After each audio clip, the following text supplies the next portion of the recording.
कल रात 8 बजे के बाद से बीजेपी आरएसएस के महलों में भयंकर मानसिक उथल पुथल मची हुई है। जी हां, वहीं के लोग बता रहे हैं कि ऐसा लग रहा है मानो संघ के पूरे इकोसिस्टम के पैरों तले से जमीन खिसक गई हो। और ये हुआ है प्रयागराज में राहुल गांधी के 3 मिनट के भाषण के बाद। वैसे तो राहुल गांधी ने लगभग 40 मिनट से भी ज्यादा भाषण दिया और उनकी सारी बातें बीजेपी आरएसएस की जड़ों पर चोट पहुंचा रही थी, लेकिन उसी 40 मिनट में से 3 मिनट के भीतर राहुल गांधी ने जो बोला उसके कारण पूरे संघ खानदान में भयंकर तहलका मचने की खबर है। आपको बता दें कि इस 3 मिनट के भीतर राहुल गांधी ने बीजेपी आरएसएस की उसी नस को दबाया है जिसे दबाने के लिए मैं पिछले कितने ही महीनों से लगातार बोल रहा था। मैंने कड़े शब्दों में आलोचना भी किया, यहां तक कह दिया कि आरएसएस की सबसे खतरनाक नस दबाने में क्या राहुल गांधी भी डरते हैं? दूसरों से कहते हैं डरो मत, और क्या खुद आरएसएस के इस सबसे खतरनाक प्लानिंग से डर जाते हैं कि उस पर बात तक नहीं करते? लेकिन फिलहाल देर आए दुरुस्त आए। कल राहुल गांधी ने वो बात प्रयागराज में बोल दिया। हालांकि तमाम विपक्षी पार्टियों के नेता अभी भी इस मुद्दे पर खामोश सहमे हुए हैं। सबसे पहले हम 3 मिनट का राहुल गांधी का भाषण सुनेंगे। इसके बाद राहुल गांधी के इसी भाषण का विश्लेषण मैं करूंगा एकदम तगड़ी वाली स्टाइल में, और तथ्यात्मक रूप से जांचेंगे कि राहुल गांधी को ये बातें क्यों कहनी पड़ी। इलाहाबाद विश्वविद्यालय में जो महिला वीसी हैं, उनके पति माननीय सुप्रीम कोर्ट में जज हैं और भारत के होने वाले चीफ जस्टिस भी हैं। ये पूरी कहानी और पूरा मकड़जाल जब आपके सामने रखा जाएगा तब समझ में आएगा कि राहुल गांधी का ये 3 मिनट का भाषण कितनी गहरी चोट क्यों मार रहा है। आगे बढ़ने से पहले आप सभी से एक छोटी सी अपील है। पहली बार है तो चैनल को सब्सक्राइब करके घंटी बजा दीजिए टन से। यही नीचे सब्सक्राइब का बटन है, ये काम बहुत जरूरी होता है, लगता कुछ नहीं है, इसलिए उसे टच करिए और फिर ऑल पे क्लिक कर दीजिए। आप ये भी जानते हैं कि हम किसी धन्ना सेठ या राजनीतिक दल के दम पर चलते नहीं, तभी खुलकर आपके मुद्दों पर बात हो पाती है। हमारा काम पसंद आता हो तो इस QR कोड या फिर मोबाइल नंबर का प्रयोग करते हुए जो भी हो सके आर्थिक सहयोग भेजने का प्रयास जरूर करें। बहुत बहुत धन्यवाद। और हाँ, फेसबुक पर हैं तो पेज को फॉलो कर लीजिए।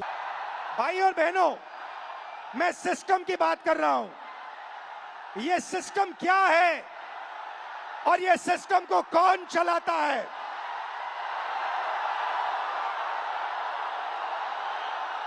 भाई और बहनों, डेटा आपका, दर्द आपका, दौलत इनकी।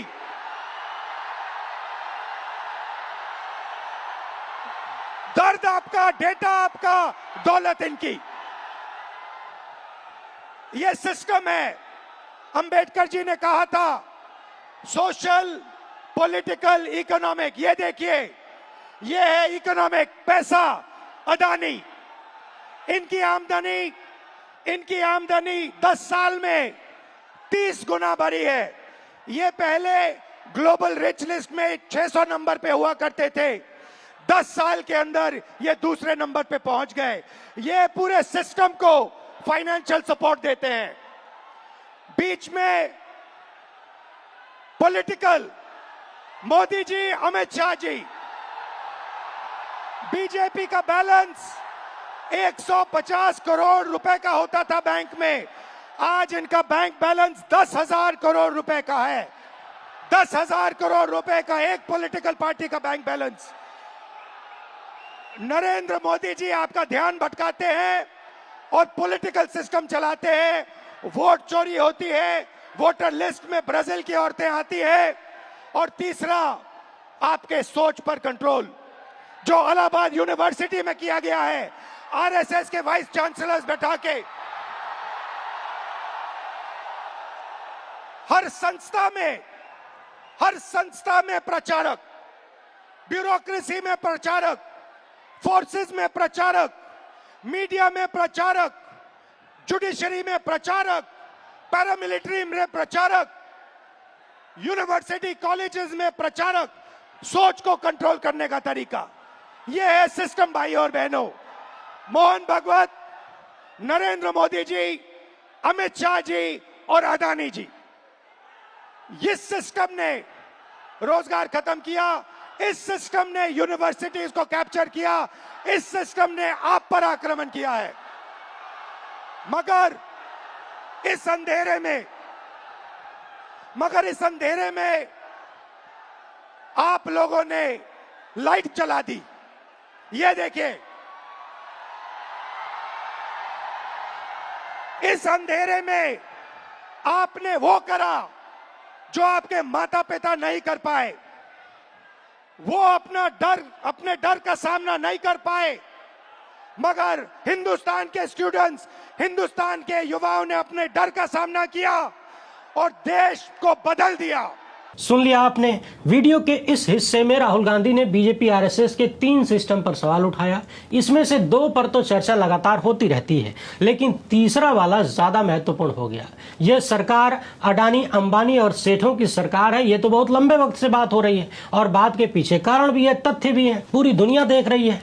पूरे पॉलिटिकल सिस्टम पर, पूरे चुनावी सिस्टम पर कैसा अतिक्रमण मोदी शाह की गुजराती जोड़ी ने जांच एजेंसियों और पैसे के दम पर किया है, यह भी सबके सामने है। कैसे इनकी संपत्तियां हजारों करोड़ की हो गई, वो भी सबके सामने है। इन सब पर तो हमला खूब होता है, बातें भी होती हैं, लेकिन विचारों पर अपनी पकड़ बनाने के लिए हर एक संस्था में प्रचारकों को, यानी आरएसएस के लोगों को जो बिठाया गया है, उससे लेकर राहुल गांधी ने जो कहा, वो बात भाजपाई सिस्टम को चुभ गई है, वो भी बहुत भीतर तक।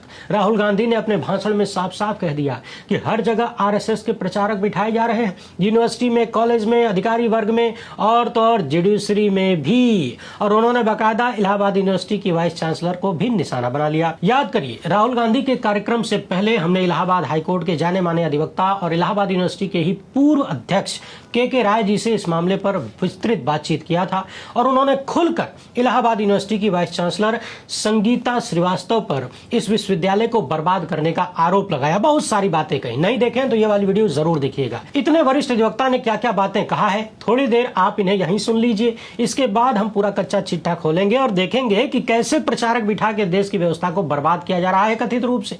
गरीब और आम आदमी के बच्चे पढ़ न पाए, 5 किलो राशन के भरोसे जिंदा रहें, गुलामी करें, ऐसे भारत की नींव रखी जा रही है। आज इलाहाबाद विश्वविद्यालय में एक ऐसी वाइस चांसलर है महिला, बड़े आदर के साथ उनको याद करते हुए मैं कहूंगा कि वो इलाहाबाद यूनिवर्सिटी में कभी वो लेक्चरर भी नियुक्त नहीं हुई थी, वो रिसर्च असिस्टेंट थी, जिनका रेगुलराइजेशन रिसर्च के उसके असिस्टेंट टीचर के रूप में हो गया था।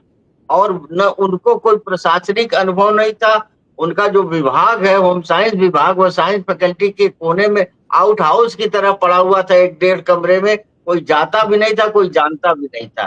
पूरे सम्मान के साथ उनके मैं कहना चाहता हूँ कि इलाहाबाद यूनिवर्सिटी को उन्होंने इतना बर्बाद कर दिया है कि इलाहाबाद यूनिवर्सिटी में छात्र असंतोष को नियंत्रित करने के लिए उन्हें भाड़े के गुंडों को सुरक्षा कर्मी का वर्दी पहनाना पड़ रहा है। वो भी कम पड़ जा रहे हैं। जी सर, ये तो बात की है, जब उन्हें पद मिल गया तब उन्होंने कथित रूप से बर्बाद किया। पद मिलने के पीछे का कारण क्या है? अगर आप कह रहे हैं कि उनको मतलब जो आपने बैकग्राउंड बताया उस हिसाब से नहीं होना था, तो फिर उसके पीछे ये तो बड़ा कठिन सवाल आपने हमसे पूछ दिया, फिर भी मैं बड़ी ईमानदारी से उत्तर दूंगा इसका कि उनके पति वो बहुत अच्छे जजों में उनकी इलाहाबाद हाई कोर्ट में गिनती होती थी और बड़े पॉपुलर आदमी थे, जस्टिस विक्रमनाथ जी, उनकी पत्नी है। तो उनके जज होने का ही इनको लाभ मिला था कि पहले ये रज्जू भैया यूनिवर्सिटी की वाइस चांसलर हुई और रज्जू भैया यूनिवर्सिटी के वाइस चांसलर होने के बाद उन्होंने इतने कॉलेजेस उससे एफिलिएटेड कर दिए, उसके पीछे इतना ज्यादा आर्थिक भ्रष्टाचार बढ़ा, ऐसे ऐसे प्रबंधक सामने आ गए, ऐसे ऐसे लॉ कॉलेजेस खुल गए, डिग्री कॉलेज, मेरे ख्याल से 200-300 ऐसा लोग कहते हैं कॉलेज एफिलिएटेड है इससे। ये कानपुर यूनिवर्सिटी और गोरखपुर यूनिवर्सिटी को भी पीछे छोड़ती है। और न कॉलेज बिल्डिंग है, न स्टूडेंट वहां पढ़ाई का कोई इंतजाम है, न कोई लाइब्रेरी है, न कुछ है। और उनको कॉलेज से एफिलिएशन मिला है और वो लड़कों से फीस वसूलते हैं 20,000-40,000 सालाना और पास होने की गारंटी देते हैं। पूरे शिक्षा को ही उन्होंने एक छोटा मोटा व्यापार बना दिया। उसके बाद इलाहाबाद यूनिवर्सिटी में इनकी कुलपति हो गई।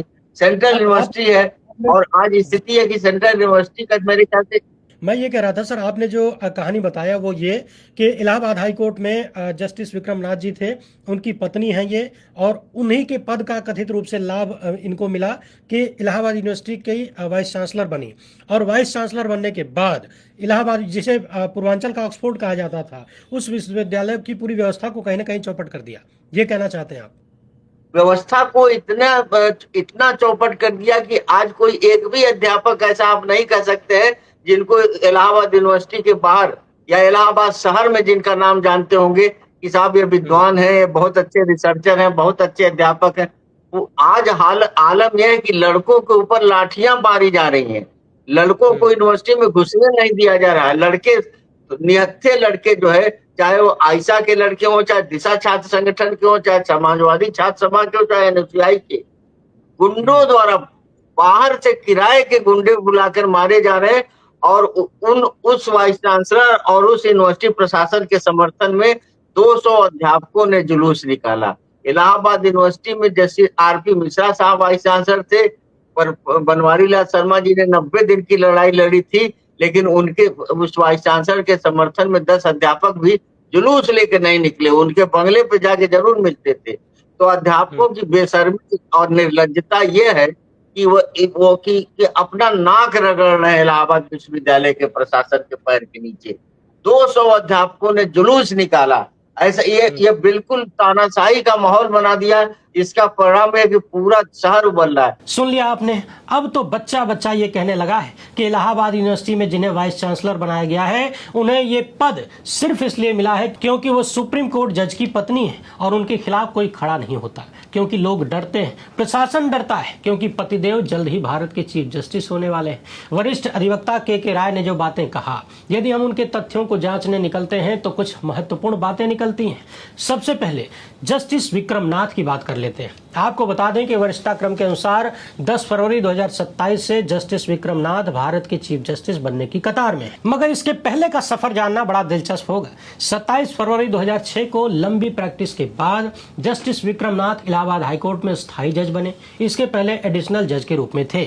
10 सितंबर 2019 को, यानी जब देश में दूसरी बार अमृतकाल लागू हुआ, इसके बाद जस्टिस विक्रम नाथ गुजरात हाईकोर्ट के चीफ जस्टिस बने। एक बार फिर से सुन लीजिए, दूसरी बार भाजपा की सरकार आने के बाद, अमृतकाल आने के बाद जस्टिस विक्रम नाथ गुजरात हाईकोर्ट के चीफ जस्टिस बने, गुजरात हाईकोर्ट के 10 सितंबर 2019 को। और इसके लगभग 2 साल बाद 31 अगस्त 2021 को इन्हें सुप्रीम कोर्ट जाने का मौका मिला।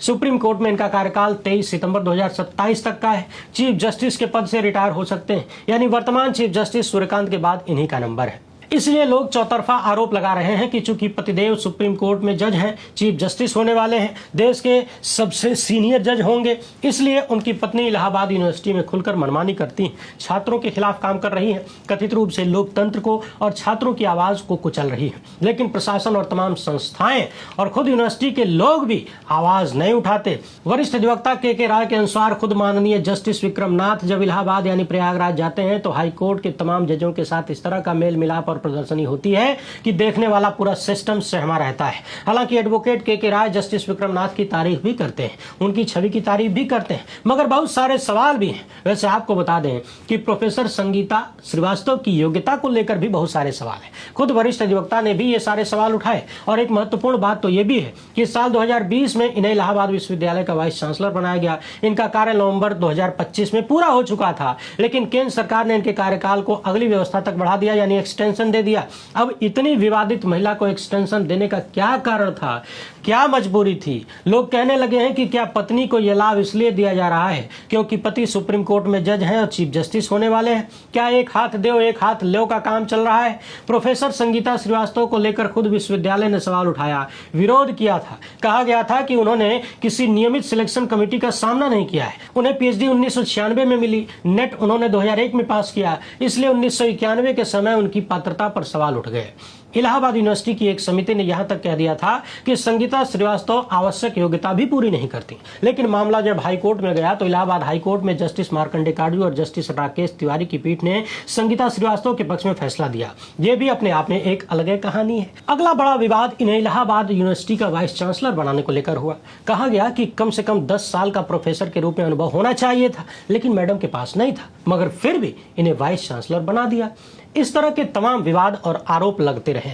वैसे याद करिए, कुछ ऐसे ही आरोप दिल्ली हाईकोर्ट की महिला जज जस्टिस स्वर्णकांता शर्मा के बच्चों को लेकर भी लगा। बहरहाल प्रोफेसर संगीता श्रीवास्तव के पीछे हर विवाद में यह कहा जाता है कि सरकार की इनके ऊपर विशेष कृपा का कारण सिर्फ एक है कि उनके पति पहले हाईकोर्ट में यानी गुजरात हाईकोर्ट में चीफ जस्टिस थे और अब भारत के होने वाले चीफ जस्टिस हैं। इतना ही नहीं, प्रोफेसर संगीता श्रीवास्तव के वाइस चांसलर बनने का मुद्दा देश की संसद में भी उठाया गया था। कांग्रेस के राज्यसभा सांसद राजमणि पटेल ने बहुत सारे सवाल किए, आरोप लगाया, विवाद खड़ा होता रहा। कुल मिलाकर राहुल गांधी ने अपने भाषण में जो कहा कि हर जगह आरएसएस के प्रचारकों को बिठाया जा रहा है, पूरी शिक्षा व्यवस्था को बर्बाद किया जा रहा है, ये बात तथ्यहीन नहीं है। अभी पिछले इंटरव्यू में वरिष्ठ अधिवक्ता ने बार बार ये बात कहा कि भाड़े के गुंडे पालकर मैडम ने रखा है और भाड़े के गुंडों से छात्रों को पिटवाया जा रहा है। तमाम हॉस्टल बंद हो रहे हैं, हजारों की संख्या में सीटें कम कर दी गई हैं, फीस महंगी कर दी गई है और इन सब का पूरा प्लान वही है कि सरकारी यूनिवर्सिटी की शिक्षा इतनी बर्बाद कर दो, इतनी महंगी कर दो, इतनी लचर कर दो, खराब कर दो कि छात्र सरकारी विश्वविद्यालयों में पढ़ने ही ना आए, मजबूरन प्राइवेट यूनिवर्सिटी में जाएं, वहां मोटी फीस भरें और कायदे की शिक्षा भी न मिले। कल को जब इन्हीं विश्वविद्यालयों में छात्रों की संख्या बहुत कम हो जाएगी तो सरकार कहेगी कि यहाँ तो पढ़ने वाला कोई आता ही नहीं है, इसको बंद करो, इसके जमीन उठा के सेठ के नाम कर दो। अब कुल मिलाकर समझने वाली बात यह है कि वर्तमान चीफ जस्टिस सूर्यकांत के लिए भी ये बड़ा संदेश है। बहुत चिंताजनक बात है कि भरी अदालत में एक वकील भारत के चीफ जस्टिस को मां की गाली देता है। तमाम जगहों पर इनके कार्यक्रम रद्द हो रहे हैं। समझने वाली बात यह है कि सारी परिस्थितियों को देखने के बाद भी कोई सुधारात्मक काम नजर नहीं आता। आप देखिए कि वर्तमान चीफ जस्टिस की कलम से कोई भी ऐसा फैसला नहीं निकलता जो सरकार के या भाजपाई सिस्टम के खिलाफ हो। इन्होंने तो देश की जनता और देश के युवाओं तक को अनाप शनाप बोल दिया, कार्यकर्ताओं तक को बोल दिया, मगर सरकार चाहे जितनी बड़ी गलती कर दे, चाहे लोगों का संवैधानिक अधिकार छीन ले, हुजूर सत्ता के खिलाफ एक शब्द नहीं कहते और शायद कहेंगे भी नहीं, क्योंकि मामला फंसा हुआ है। एक कहावत है कि सिर मुड़ाते ही ओला पड़ना। चीफ जस्टिस सूर्यकांत जब चीफ जस्टिस बने तो उनके पहले वालों ने न्यायपालिका में इतना छीछा लेदर पहले से मचा दिया था कि हर व्यक्ति सवाल करने को आतुर हो गया।